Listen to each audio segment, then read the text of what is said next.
বৃহস্পতিবার পশ্চিমবঙ্গ রাজ্যের মুখ্যমন্ত্রী মমতা বন্দ্যোপাধ্যায় প্রতীক জৈনের বাসভবনে উপস্থিত হওয়ার পর যেখানে এনফোর্সমেন্ট ডিরেক্টর একটি অর্থ পাচার মামলার তদন্তের সূত্রের অভিযান চালাচ্ছিল, সেই তদন্তকারী সংস্থাটি তাদের তদন্তে হস্তক্ষেপ অভিযোগ এনে একটি আবেদন দাখিল করার অনুমতি চেয়ে কলকাতা হাইকোর্টের দ্বারস্থ হয়েছে বলে জানা গেছে।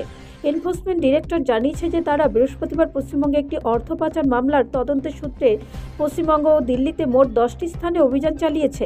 এর মধ্যে ছিল শীর্ষস্থানীয় রাজনৈতিক পরামর্শদাতা সংস্থা ইন্ডিয়ান পলিটিক্যাল অ্যাকশন কমিটি আইপ্যাকের কার্যালয় এবং এর সহপ্রতিষ্ঠাতা ও পরিচালক প্রতীক জৈনের বাসভবন, উভয় কলকাতায় অবস্থিত। আইপ্যাক পশ্চিমবঙ্গের শাসক দল তৃণমূল কংগ্রেসের জন্য রাজনৈতিক পরামর্শদাতার কাজ করে এবং তাদের আইটি মিডিয়া সেলের দায়িত্ব পালন করে। ইডি ছাড়াও আইপ্যাক তদন্তকারী সংস্থার অভিযানের বৈধতাকে চ্যালেঞ্জ করে হাইকোর্টের দ্বারস্থ হয়েছে। নাটকীয় পরিস্থিতির মধ্যে অভিযানের সময় মমতা বন্দ্যোপাধ্যায় দক্ষিণ কলকাতার জৈনের বাড়িতে উপস্থিত হন এবং অভিযোগ করেন যে তদন্তকারী সংস্থাটি তার দলের সংবেদনশীল নথি ও হার্ড ড্রাইভ বাজেয়াপ্ত করার চেষ্টা করেছে, যেগুলি দলের নির্বাচনী কৌশল সম্পর্কিত তথ্য রয়েছে।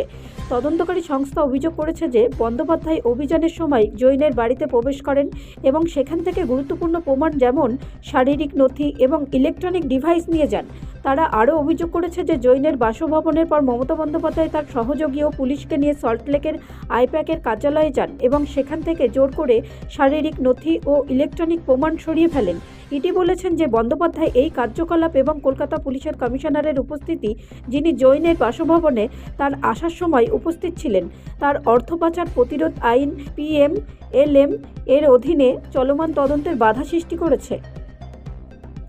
ব্যুরো রিপোর্ট, রাষ্ট্রীয় প্রসার বাংলা।